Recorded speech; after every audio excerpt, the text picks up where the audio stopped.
কলাগুলোকে দেখো, যেন হাসছে ওরা, সবুজে সবুজ। আমি যে বলেছিলাম আগের দিন কলা গাছ পড়ে গেছিল, ওই কলা গাছটা। এটা কিন্তু আমার স্কুল থেকে। দেখো, স্কুল থেকেও গাছগুলোকে কি সুন্দর লাগছে দেখতে। আজকে একটু হালকা মেঘ ছিল বটে, কিন্তু খুব ভালো লাগছিল। আজকেও আমার সহকারী মেয়েটি আসেনি স্কুল থেকে ফিরতেই, তাই ধরলাম রান্নাঘরের হাল। মা বলল একটা সমস্ত সবজি বড়ি দিয়ে ঝোল করে ফেল। তো মা যেমন কথা তেমন কাজ, তো সেটাই আমি বসিয়ে দিয়েছিলাম।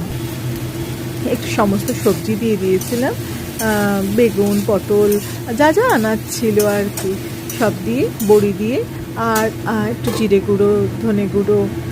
আমি না গুঁড়ো তো ইউজ করি, কিন্তু আমার বাটনা বেটে রান্না করতেও খুব ভালো লাগে। আমি তাই একটুখানি আদা বেটে নিচ্ছিলাম। এই ঝোলটাতে না আদা বাটার গন্ধটা খুব সুন্দর লাগে। আর আদাটা আমি একটু একটু পরে দিই, ঝোলটা যখন একটু হাফ টার্ন হয়ে যায় তখন আমি আদাটা দিই, তাতে না আদার গন্ধটা খুব ভালো লাগে।